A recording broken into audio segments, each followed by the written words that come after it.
जय मातेश्वरी, माँ सरस्वती आपके चरणों में सादर प्रणाम। ज्ञान की देवी अथा भंडार आपके पास है मातेश्वरी, अपने शरणों में हमें स्थान दें। सबड़े टागड़ों ने सगड़ा ही टावरों ने, ये सोनी सर मारवाड़ी का आपको सादर नमस्कार। साथियों, हम बात करेंगे पहले तो HPS एजुटेक यूट्यूब चैनल आप पहचान गए होंगे, अब इसको कहने की ज़रूरत नहीं पड़नी चाहिए। फेसबुक पेज जाइएगा HPS एजुटेक सोनी सर, ध्यान से सुनिएगा HPS एजुटेक सोनी सर, और फॉलो करें साथियों हमारा फेसबुक पेज। इंस्टाग्राम पर जाइएगा हनुमान सोनी, कोई स्पेस नहीं है साथियों, हनुमान सोनी 2505 पर जाकर फॉलो करें इंस्टाग्राम पर। और साथियों जल्दी ही आपके साथ लेकर आएगा ये आपका सोनी सर मारवाड़ी HPS एजुटेक www.com के नाम से वेबसाइट। भरोसा रखिएगा, चैनल को इतना ज़्यादा फैलाओ साथियों कि हर एक भाई तक इसकी आवाज़ पहुँचे और पता चले कि एक ऐसा भी चैनल है जो बिल्कुल निःशुल्क में ऑफलाइन के समान कोचिंग करवाते हैं। वादा करता हूं आपसे साथियों, जोधपुर से ये सोनी सर मारवाड़ी, कि आपका विश्वास किसी भी परिस्थिति में डिगने नहीं दूंगा। बस भरोसा रखिएगा, विश्वास ही पहचान, ये हमारे चैनल का लोगो है साथियों।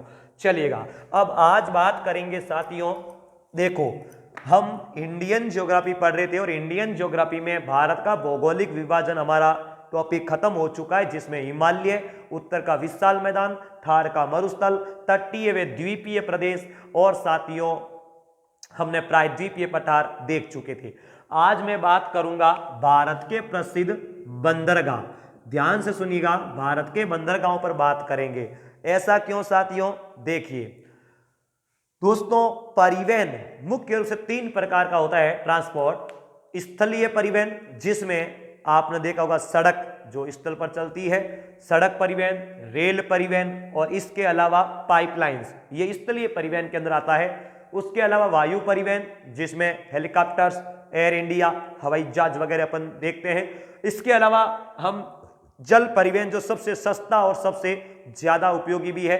जल परिवहन जब अपन पढ़ेंगे तो अपन को बंदरगाहों की जानकारी होना जरूरी है, इसलिए हमें बंदरगाहों के बारे में पढ़ना होगा और यहां से कई बार सवाल बनते हैं। मैं आपसे बात करूंगा, हमने तो बंदरगाहों के बारे में इससे पहले थोड़ी सी जानकारी समझिएगा।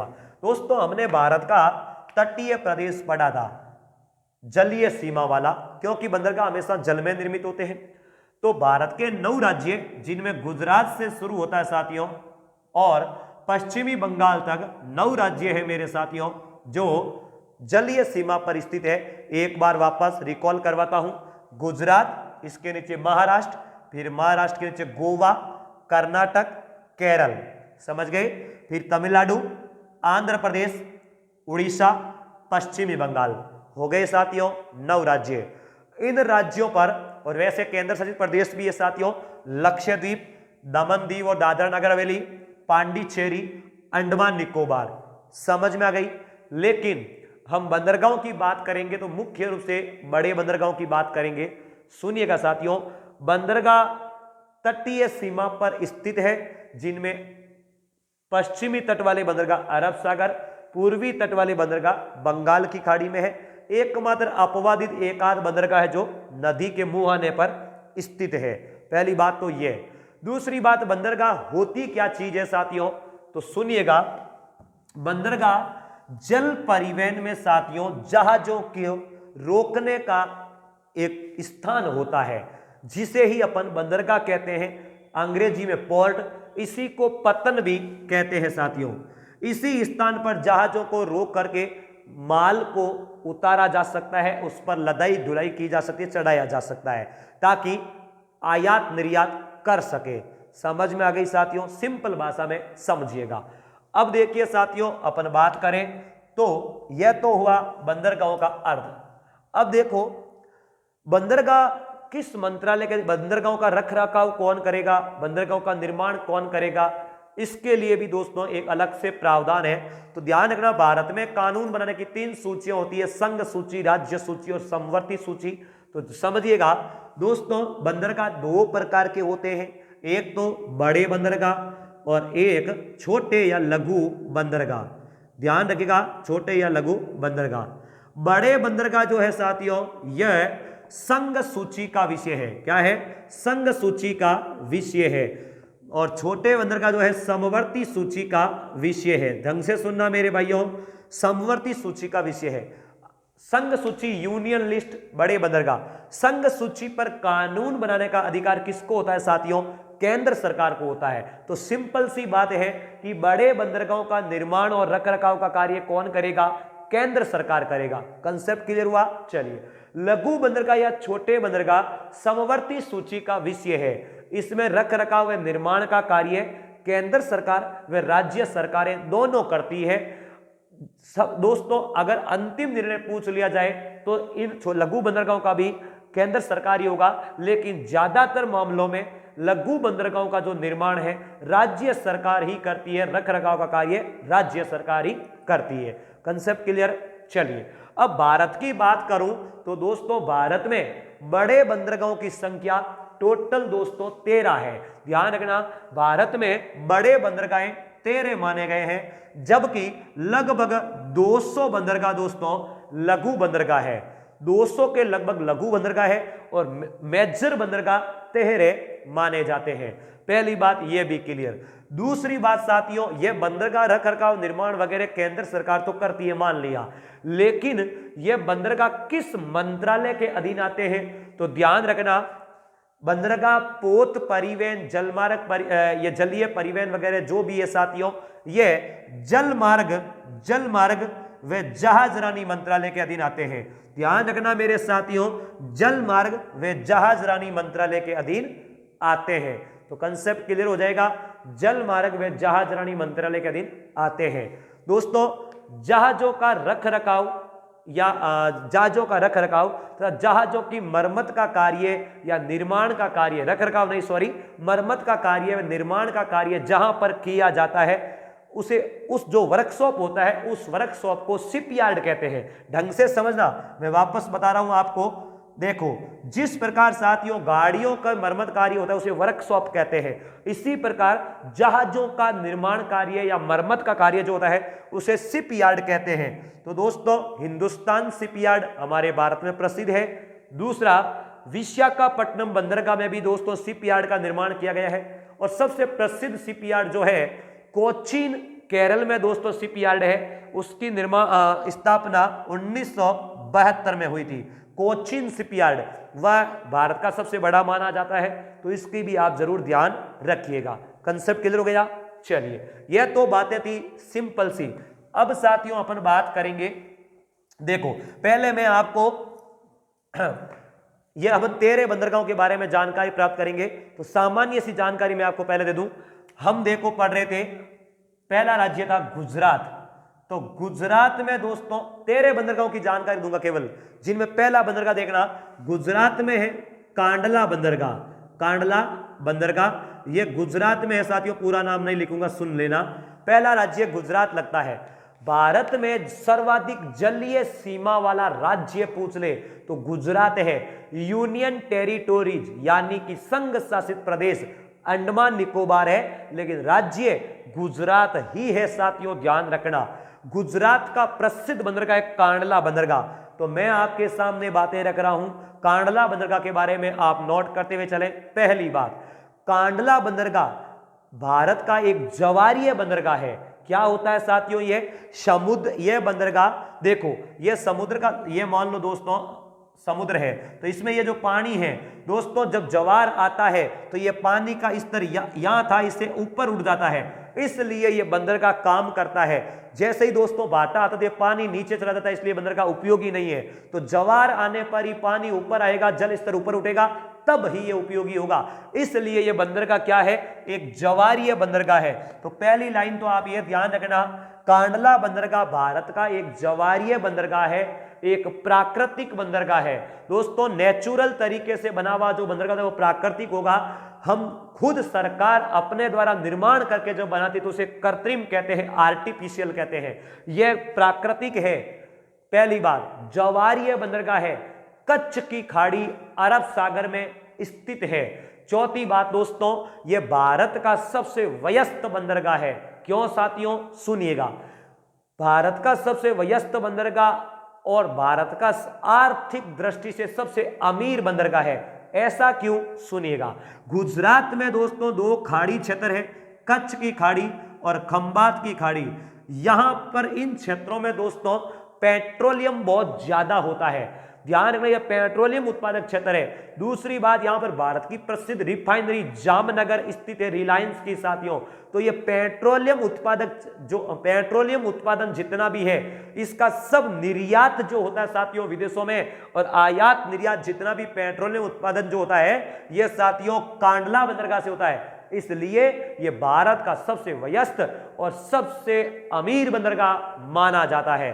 कंसेप्ट क्लियर हो गया साथियों। चलिए अब इंपॉर्टेंट सवाल क्या है, इस कांडला बंदरगाह का नाम हाल ही में भारत सरकार ने क्या कर दिया साथियों, दीनदयाल उपाध्याय बंदरगाह कर दिया है। ढंग से समझना, दीनदयाल उपाध्याय बंदरगाह कर दिया इस बंदरगाह का नाम, कांडला बंदरगाह का नाम। अगली बात, हमारे राजस्थान का सबसे नजदीक बंदरगाह जो है वो कांडला बंदरगाह ही है। मुझे नहीं लगता साथियों इससे ज्यादा आपको कोई एग्जामिनर पूछेगा, और पूछेगा तो अच्छे अच्छे धुरंधरों की नजरें झुकेगी, चिंता मत कीजिएगा आप। आगे बढ़ रहा हूं साथियों, हम देखो यह तो 13 बंदरगाहों में से एक था। अब साथियों सुनना, हम बात कर रहे हैं गुजरात का ही एक अन्य बंदरगाह जो 13 में शामिल नहीं है, दाहेज बंदरगाह। दोस्तों दाहेज गुजरात का एक जिला भी है। गुजरात में साथियों इंडस्ट्रियल एरिया ज्यादा है, तो केमिकल्स यानी अपशिष्ट रसायन का कचरा ज्यादा अवेलेबल होता है। तो उस रसायनों का निपटान करने के लिए एक बंदरगाह का निर्माण किया गया है। वह बंदरगाह है दोस्तों दाहेज बंदरगाह। यह रसायन निपटान के लिए, देखो स्याही ज्यादा होने के कारण दोस्तों थोड़ा, दाहेज नाम है साथियों, मैं वापस लिख रहा हूं, दाहेज नाम है। तो इस बंदरगाह पर रसायनों का निपटान होता है, इसलिए इस बंदरगाह का नामकरण रसायन बंदरगाह कर दिया गया है। ढंग से समझना, यह 13 में शामिल नहीं है। चलिए आगे बढ़ रहा हूं साथियों। अब देखो दूसरा सवाल, फिर दोस्तों गुजरात के नीचे आ रहा है महाराष्ट्र।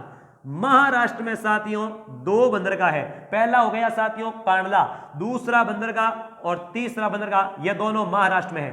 पहला है साथियों मुंबई। मैंने आपको दोस्तों जब तट पढ़ाए थे तो उसमें बताया था, द्वीप और तटों में, कि भारत की जो आर्थिक राजधानी है वो मुंबई है। रिपीट कर रहा हूं, भारत की राजधानी नई दिल्ली है, लेकिन भारत की आर्थिक राजधानी पूछ ले तो मुंबई है साथियों, क्योंकि इकोनॉमिकल से जुड़े हुए जितने भी संस्थान हैं सब मुंबई में है। इसलिए ध्यान रखना, आर्थिक राजधानी मुंबई में है। आरबीआई बैंक का मुख्य हेडक्वार्टर भी मुंबई में ही है साथियों। तो ध्यान रखना, आर्थिक राजधानी मुंबई में है, और ये मुंबई जो है अरब सागर में सालसेट द्वीप पर स्थित है। ध्यान से सुनना मेरे भाइयों, सालसेट द्वीप नाम है। क्या नाम है? सालसेट द्वीप पर स्थित है। बात यह करनी है कि भारत का सबसे बड़ा बंदरगाह कौन सा है? मुंबई। भारत का सबसे बड़ा बंदरगाह है मेरे साथियों मुंबई। दूसरी बात, भारत का सबसे बड़ा, दूसरी बात दोस्तों, यह एक प्राकृतिक बंदरगाह है। याद रखिएगा, महाराष्ट्र में सूती वस्त्रों का उत्पादन सबसे ज्यादा होता है, तो सूती वस्त्रों के निर्यात के लिए प्रसिद्ध बंदरगाह कौन सा है? मुंबई। पेट्रोलियम क्षेत्र के लिए प्रसिद्ध कौन सा था साथियों? हमारा कांडला। लेकिन सूती वस्त्रों के लिए, हालांकि यहां से भी पेट्रोलियम का निर्यात होता है, लेकिन ज्यादा वहां से होता है, यहां से सूती वस्त्रों का निर्यात ज्यादा हो रहा है, तो सूती वस्त्र निर्यात के लिए मुंबई प्रसिद्ध है। प्राकृतिक बंदरगाह था साथियों। याद रखिएगा, अगली बात सुनिएगा, यह प्राकृतिक बंदरगाह है, इस पर बहुत ज्यादा भार बढ़ गया साथियों जहाजों का। तो इस भार को कम करने के लिए भारत सरकार ने कृत्रिम रूप से एक नया बंदरगाह निर्मित किया, जिस बंदरगाह का नाम था नावा सेवा बंदरगाह। ढंग से समझना साथियों, नावा सेवा बंदरगाह। नावा सेवा बंदरगाह यह नया नाम है। इस बंदरगाह का नाम भारत के प्रथम प्रधानमंत्री पंडित जवाहरलाल नेहरू के नाम पर जवाहरलाल नेहरू बंदरगाह रखा गया है। तो जेल नेहरू साथियों इसी बंदरगाह का नाम है, ध्यान रखना, जवाहरलाल नेहरू बंदरगाह। बंदरगाह को पतन भी कहते हैं। बिजली ने थोड़ा धोखा दिया, एडजस्टमेंट करिएगा साथियों। तो जवाहरलाल नेहरू बंदरगाह इसी का नाम है। यह भारत का आधुनिकतम कंप्यूटराइज तरीके से काम करने वाला बंदरगाह है। यह भारत का साथियों मुंबई के भार को कम करने के लिए कृत्रिम बंदरगाह है। कंसेप्ट क्लियर हो गया? चलिए, यहां से भी सूती वस्त्रों का निर्यात होता है भाइयों। चलिए, तो कितने हो गए? 3। आगे देखते हैं। चौथा बंदरगाह है साथियों गोवा में। ध्यान रखना, गोवा, यहां पर है गोवा। भारत का क्षेत्रफल में सबसे छोटा राज्य गोवा है और गोवा का प्रसिद्ध बंदरगाह है मेरे साथियों मार्मा गोवा। मार्मा गोवा बंदरगाह जो है यह कहां पर है? गोवा राज्य में है मार्मा गोवा। ध्यान रखना साथियों, 2 नदियां हैं, एक का नाम है मांडवी, मांडवी, और दूसरी का नाम है जुआरी। मांडवी व जुआरी नदियों के संगम पर अरब सागर में स्थित बंदरगाह है मार्मा गोवा बंदरगाह। ध्यान रखना, यह गोवा का प्रसिद्ध बंदरगाह है, प्राकृतिक बंदरगाह है साथियों। याद रहे, इस बंदरगाह से लोहे का निर्यात होता है। मैं आपको फिर रिकॉल करवा रहा हूं, भारत का सबसे ज्यादा लोहा साथियों जापान को भेजा जाता है और वहां से जहाज निर्मित होते हैं, हम आयात करते हैं। याद रखना, जापान ऐसा देश है जिसके पास संसाधन न होते हुए भी वो आत्मनिर्भर है। क्यों? क्योंकि दोस्तों ये विदेशों से कच्चा माल आयात करता है। उसके पास में टेक्निक ज्यादा होने के कारण, जापान के पास में टेक्निक्स ज्यादा होने के कारण दोस्तों ये आधुनिकतम तकनीकी उपयोग करके नवीन चीजों का निर्माण करते हैं। तो ध्यान रखना, जापान को लौह अयस्क का निर्यात होता है पश्चिमी तट में मार्मा गोवा बंदरगाह से, जो गोवा में है। Concept clear? कितवा हो गया साथियों?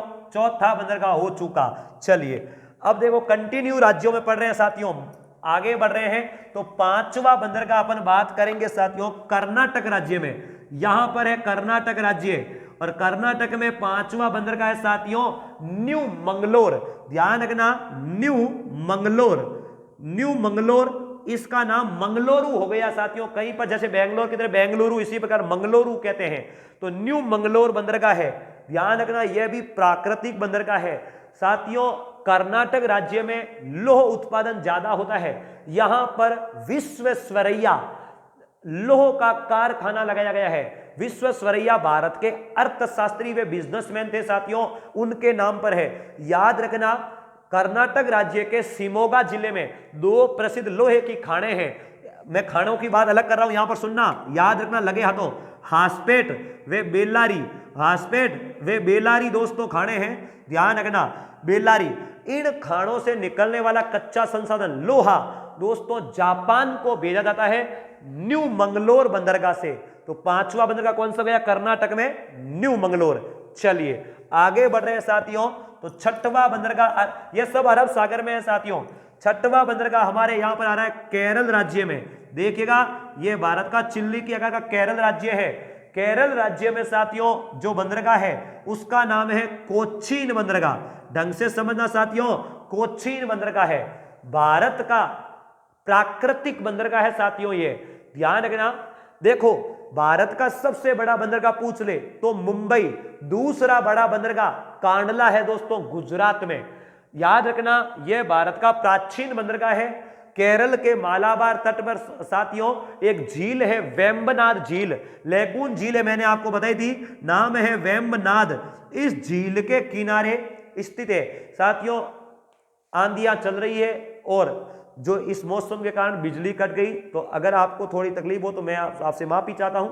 लेकिन साथियों आगे बढ़ने वाले ऐसी छोटी छोटी चुनौतियों के मोहताज नहीं होते हैं, इसलिए प्लीज आप एडजस्टमेंट करके आगे बढ़ें, क्योंकि क्लास को रिकॉर्ड छोड़ नहीं सकते। तो ध्यान रखिएगा, वेम्बनाद झील के किनारे है कोचीन केरल में। याद रखिएगा साथियों, इस बंदरगाह के पास में या मालाबार तट पर मछलियां ज्यादा पकड़ी जाती है। तो मछली प्रसंस्करण उत्पाद जितने भी है, मछलियों से जुड़े हुए प्रोडक्ट, वो यहां से निर्यात होते हैं कोचीन बंदरगाह से साथियों। इसी बंदरगाह के पास में कोचीन शिपयार्ड, जो जहाजों को बनाया जाता है और मरम्मत की जाती है, 1972 में स्थापित हुआ था साथियों। तो यह बंदरगाह भारत के पश्चिमी तट पर टोटल 6 बंदरगाह हुए। कांडला नंबर 1, दूसरा दोस्तों मुंबई 2, जेल नेहरू नावा सेवा 3, मारमा गोवा 4, न्यू मंगलुरु कर्नाटक 5, कोचीन केरल 6। मैंने आपको 13 बंदरगाह की बात की थी, सब एक एक बात करेंगे साथियों। चलिए, यह तो हो गया भारत के पश्चिमी तट वाले बंदरगाह। अब भारत के पूर्वी तट वाले बंदरगाह की बात करेंगे साथियों। ध्यान रखिएगा, सबसे पहले यहां पर यह राज्य है तमिलनाडु, और तमिलनाडु में दोस्तों 3 बंदरगाह है। पहली बात तो सुनिएगा, कोचीन एक प्राकृतिक बंदरगाह साथियों, लेकिन हम तमिलनाडु की बात करें तो तमिलनाडु में 3 बंदरगाह सुन लेना। पहला बंदरगाह चेन्नई, और चेन्नई का नाम ही मद्रास है साथियों। दूसरा बंदरगाह है एन्नोर, और तीसरा बंदरगाह है साथियों तूतीकोरिन, याद रख लेना। इन तीनों की एक विशेषता क्या है, तीनों ही बंदरगाह कृत्रिम बंदरगाह है। मन्नार की खाड़ी में साथियों स्थित है, बंगाल की खाड़ी में, ध्यान रखना, जिसमें एक छोटा हिस्सा है मन्नार की खाड़ी, यहां पर है। इन बंदरगाहों के किनारे दोस्तों सुरक्षित दीवारों का निर्माण भी किया गया। याद रख लेना, तीनों ही कृत्रिम बंदरगाह है। लेकिन सुनिएगा, चेन्नई बंदरगाह जो है साथियों, यह भारत का सबसे प्राचीन कृत्रिम बंदरगाह है। कृत्रिम है यानी बनाया गया है, लेकिन प्राचीन कृत्रिम बंदरगाह यही चेन्नई है, इसी का नाम मद्रास है साथियों। इस बंदरगाह के भार को कम करने के लिए इन दोनों बंदरगाहों का निर्माण किया गया। ध्यान रखिएगा, वर्तमान में इन दोनों बंदरगाहों के नाम नए कर दिए गए। तूतीकोरिन बंदरगाह का नाम है वी.ओ. चिदम्बरम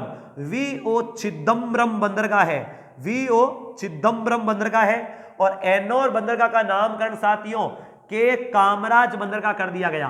के कामराज बंदरगाह है, के कामराज एन्नोर, और वी.ओ. चिदम्बरम तूतीकोरिन बंदरगाह है। समस्त इंपॉर्टेंट बात क्या समझिएगा, एन्नोर बंदरगाह इन 13 बंदरगाहों में भारत का सबसे नया बंदरगाह है। यह दोस्तों भारत का पहला कंप्यूटराइज्ड बंदरगाह, कंप्यूटर टेक्नोलॉजी पर काम करने वाला बंदरगाह है।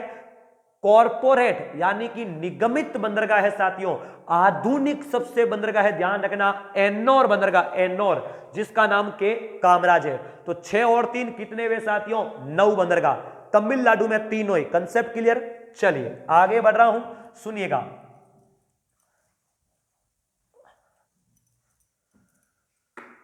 फिर साथियों हमारा ये तमिलनाडु के ऊपर यहां पर यह भारत का राज्य है आंध्र प्रदेश, और आंध्र प्रदेश का प्रसिद्ध बंदरगाह है साथियों विशाखापट्टनम। याद रखना मेरे भाइयों, विशाखापट्टनम, ध्यान रखना, विशाखापट्टनम बंदरगाह की बात कर रहा हूं। विशाखापट्टनम बंदरगाह का नया नाम है साथियों विजाग, ध्यान रखना, विजाग, इसी को कहते हैं साथियों विजाग। यहां पर एक लौह संयंत्र कारखाना भी लगा हुआ है। इंपॉर्टेंट बात क्या है साथियों, सुनिएगा। भारत का साथियों यह एक प्राकृतिक बंदरगाह ही है, लेकिन भारत का सबसे गहरा बंदरगाह कौन सा है अगर आपको पूछ लिया जाए तो साथियों यह विशाखापट्टनम बंदरगाह है। भारत का सबसे गहरा बंदरगाह है यह विशाखापट्टनम।